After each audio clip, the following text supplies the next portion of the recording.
Hello friends. तो दोस्तों आज की वीडियो में हम बात करने वाले हैं कि अगर आप अपने घर में किचन बनवा रहे हैं तो आपको किन किन बातों का ध्यान रखना चाहिए ताकि हमें कोई भी प्रॉब्लम ना हो इन फ्यूचर, यानी कि आगे चलकर हमें उससे कोई प्रॉब्लम ना हो हमारे किचन में। तो इस टॉपिक पे हम आज बात करेंगे। तो मैं आपको 10 बातें ऐसी बताऊंगा जो अगर आप ध्यान रखकर किचन बनवाते हैं तो उसमें जो है आपको काफ़ी फ़ायदे भी हो सकते हैं, और आगे को चलकर अगर इन फ्यूचर आप कोई उसमें प्लान करते हैं कि आगे चलकर हमें ऐसा करना होगा या वैसा करना होगा, जो भी आपको बदलाव करने होंगे तो आप कर सकते हैं बिना नुकसान के। तो सबसे पहले दोस्तों मैं आपको बता दूं कि पहला पॉइंट अगर हम उठाते हैं तो सबसे पहला पॉइंट हमारा आता है कि किचन का साइज़ क्या रखना है। तो जो परफेक्टली अगर आप साइज़ देख रहे हैं तो 8 बाई 10 फिट का जो साइज़ होगा वो एकदम परफेक्ट होगा कोई भी किचन के लिए। इस 8 बाई 10 में आप जो है किसी भी टाइप का किचन बना सकते हैं। एक स्पेशली डिज़ाइन के साथ इंटीरियर उसका डिज़ाइन होगा, इस तरीके से आप उसमें बना सकते हैं। अगर आपके पास जगह का दिक्कत है कि जगह आपके पास कम है तो 5 बाई 8 का भी आप किचन बना सकते हैं।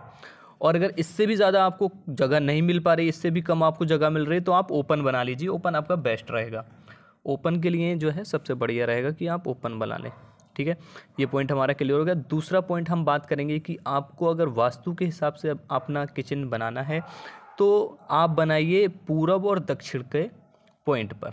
पूरब और दक्षिण के पॉइंट पर आप जो है अगर वास्तु के हिसाब से बनाना चाहते हैं तो पूरब और दक्षिण के पॉइंट पर आप किचन बनाएं। ठीक है, और मैं आपको बता दूं जैसे कि ये हमारा चूल्हा जो है, हमारा चूल्हा हमेशा जहाँ आप चूल्हा रखें उसके ऊपर थोड़ी जगह छोड़ दें, ताकि हमारा इन फ्यूचर अगर आप बनवाना चाहें, लगवाना चाहें, चिमनी अगर आप लगवाना चाहें तो वो चिमनी लगवा सकें। ठीक है, और अगर हम बात करें तीसरे पॉइंट की तो वो रहेगा हमारा काउंटर। जो हमारे किचन का काउंटर होता है वो कितनी हाइट पे होना चाहिए। तो मैं आपको बता दूं वो 32 से 36 फीट तक नॉर्मली रखा जाता है। किसी भी किचन में हम अगर लगाते हैं तो 32 से 36 फीट उसकी हाइट रहती है। लेकिन अगर आपके घर में जैसी लेडीज़ रिक्वायर्ड करती हैं उस तरीके उसी हिसाब से आप अपने बनवाएं, मतलब अपने आराम के लिए ही उसमें अपना माइंड लगाएं। बाकी साइज़ पर ना जाएं कि किसी ने ऐसा साइज़ रखा हुआ तो इसी साइज़ का बनाएं, ऐसा नहीं होता है। ठीक है, आप अपने आराम के लिए जैसा आपको कंफर्ट फील हो उस तरीके से आप अपनी हाइट काउंटर की रख सकते हैं।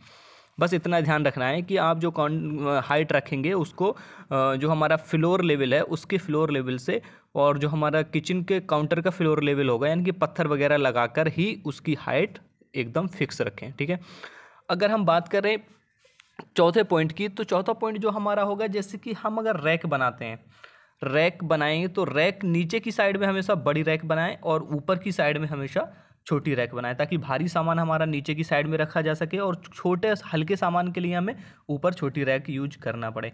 एक पॉइंट और मैं बता दूं आपको कि विंडो आप एक लगाइए किचन में, और विंडो हमेशा या तो आप उसके सिंक के सामने लगाइए, यानी कि चूल्हे के सामने आप विंडो बिल्कुल भी ना लगाएं, क्योंकि हवा वगैरह आती है तो इस वजह से विंडो चूल्हे के सामने ना लगाएं। गैस चूल्हा हम जहाँ रखेंगे वहाँ के उसके सामने ना लगाएं। आप लगा सकते हैं सिंक के सामने लगा सकते हैं, या कोई खाली स्पेस है उसके सामने विंडो लगा सकते हैं। और विंडो की हाइट लगभग अपनी 3 फीट होनी चाहिए, और काउंटर से हमारा लगभग आधा फीट 1 फीट ऊपर विंडो स्टार्ट करें। ठीक है, अगला पॉइंट जो हमारा है वेंटिलेटर। वेंटिलेटर आप ज़रूर लगाएं, उसके साथ आप एग्जॉस्ट फैन भी एक लगा दें, ताकि कोई भी अगर जैसे कि भाप हो गई, गैस टाइप की बनती है किचन में, तो वो जो है निकल सके।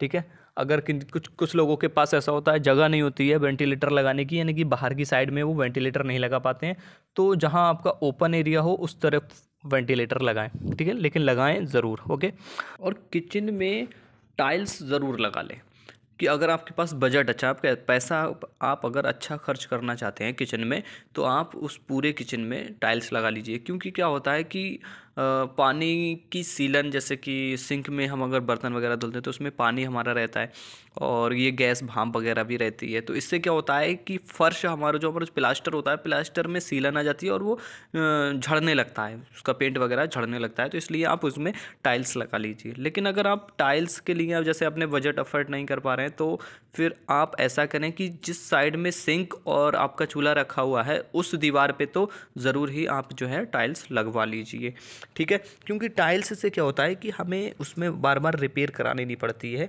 कि प्लास्टर झड़ रहा है या फिर पेंट वगैरह उसका झड़ रहा है, तो उसकी वजह से ये हमें दिक्कतें नहीं आती हैं, ठीक है। अगला 8वां पॉइंट हमारा रहने वाला है चिमनी, कि अगर आपको चिमनी अगर फ्यूचर में लगवानी है तो आप उसका छिद्र जो है, जैसे जो उसमें जो उसका जो होल रहेगा वो आप उसमें पहले से किचन बनवाते वक्त उसमें छुड़वा दें। तो उससे क्या होता है, हमें आसानी होती है और कि हमारा चिमनी आसानी के साथ हमारा उसमें फिट हो जाता है, ठीक है। अगला पॉइंट है हमारा किचन की फ्लोरिंग, कि अगर आप फ्लोरिंग कर रहे हैं तो फ्लोरिंग आप टाइल्स की ना करें, क्योंकि टाइल्स जो होता है ज़्यादातर भारी भरकम वेट से वो टूटने के चांसेस रहते हैं। तो इसलिए आप मार्बल लगवाएं, बेहतर रहेगा आपके लिए, ठीक है। और जो आखिरी पॉइंट रहने वाला है वो दोस्तों ये है कि अगर आप काउंटर बनवा रहे हैं, काउंटर आपका किचन का बन रहा है, तो उसमें जो है एक डार्क कलर का ग्रेनाइट पत्थर ज़रूर लगवा लें। क्योंकि उसमें क्या होता है कि अगर हमारा काउंटर है, काउंटर पे हम सब्ज़ी वगैरह कट करते हैं या फिर कुछ भी कट करते हैं, तो उसमें निशान वगैरह आने के चांसेस ज़्यादा रहते हैं। डार्क कलर का होगा तो उसमें जो है निशान ज़्यादा शो नहीं होते हैं। तो मैं आपको सलाह दूंगा कि आप जो है जो काउंटर पे अगर आप पत्थर रखवा रहे हैं तो उसको जो है थोड़ा सा डार्क कलर का रखें। इससे क्या होता है कि जैसे मैंने आपको बता दिया कि इसमें थोड़ी सी जो निशान वगैरह लग जाते हैं वो शो नहीं होते हैं। तो दोस्तों वीडियो आपको कैसा लगा कमेंट करके ज़रूर बताइएगा। अच्छा लगा हो तो लाइक करें, शेयर करें, कमेंट करके हमें ज़रूर बताएं और चैनल को सब्सक्राइब करें, बेल आइकन ज़रूर दबा दें ताकि कोई भी वीडियो हम अगर अपलोड करें तो उसका नोटिफिकेशन आप तक पहुंच सके।